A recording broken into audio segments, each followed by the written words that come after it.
Nasser Koushesh knows the mood in Tehran better than most. He's a taxi driver here, and like many of his customers, he believed President Mahmoud Ahmadinejad's promise of economic prosperity. That was 2009. Nasser says he never delivered. I don't earn enough to live. We had a better life 4 years ago. Now we see rents go up every year. The price of food rises, but our income doesn't. I meet all sorts of people, and even well-off people aren't happy and complain about the economy. High inflation means bread costs 3 times as much as it did 2 years ago. Petrol is up to 7 times more expensive, and in October, Iran's currency, the rial, hit an all-time low against the US dollar. International sanctions to curb Iran's nuclear ambitions have had an effect, but Nasser believes the real blame lies elsewhere. We're a country with rich natural resources. Our economic problems could be due to sanctions, but I don't think that's the main reason. I think it's because of the government's mismanagement.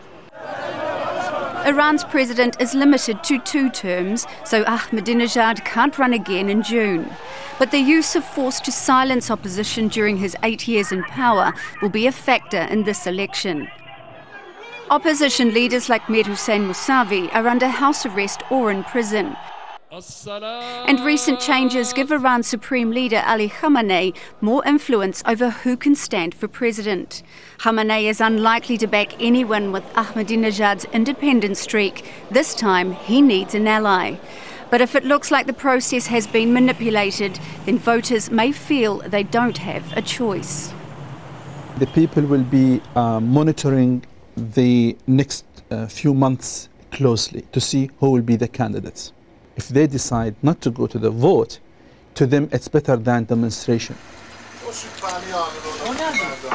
Nasser says he may not vote, that he's lost faith in the government to improve his life.